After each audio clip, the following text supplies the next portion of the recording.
saying that this bill is proof of the extraordinary leadership of Chairman Nadler on the Judiciary Committee. He has led our committee in a principled, determined way, and I think as a result of his leadership, the Judiciary Committee has been the most productive, impactful, and effective committee in the Congress. And while my colleagues on the other side of the aisle look forward to a different chairman, I want to acknowledge the extraordinary leadership of our current chairman. Madam Speaker, I rise today in strong support of S. 4524, the Speak Out Act. And I want to applaud the sponsor, Ms. Frankel, Mr. Buck, and all the other bipartisan leaders who are part of this effort, including you, Madam Speaker. This common sense legislation will prevent the enforcement of pre-dispute non-disclosure and non-disparagement agreements in sexual harassment and sexual assault disputes.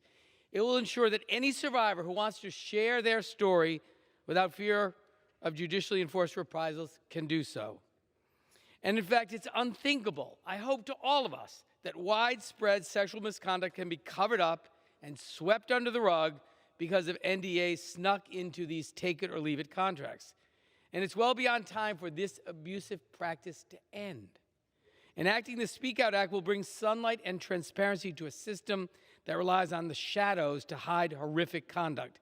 It will make our society more just. It will help end the culture of silence that allows predators to evade accountability.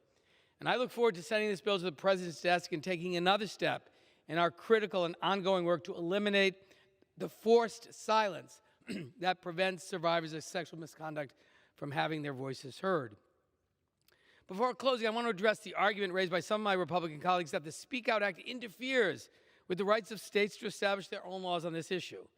They're missing the point. This legislation protects an American value by prohibiting survivor censorship and defending the freedom of survivors to tell their own stories. This baseline freedom should not vary from state to state. And finally, I want to say that the Speak Out Act creates a floor for the basic protection of survivors' rights to speak out, not a ceiling. States remain free to enact stronger protections for survivors.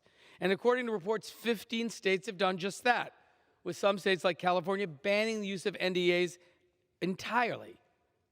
But federal legislation is still necessary because survivors should not have to rely on a patchwork of varying states, uncertain which might apply to them. And finally, I want to end by noting that I'm a little bit confused and, I'll be honest, disappointed by the opposition I've heard from some of my Republican colleagues in light of their previous statements.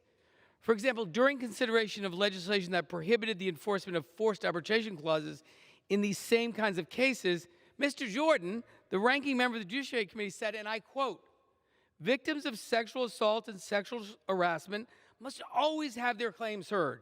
They must never be silenced or intimidated into silence," end quote. Well, the Speak Out Act provides precisely that protection. And I strongly urge my colleagues to support this legislation, this bipartisan legislation that was passed unanimously in the Senate, that builds upon the great work of you, Madam Speaker, in H.R. 4445, so that once and for all, we can no longer provide protection to predators and abusers that are acting with impunity in workplaces all across America.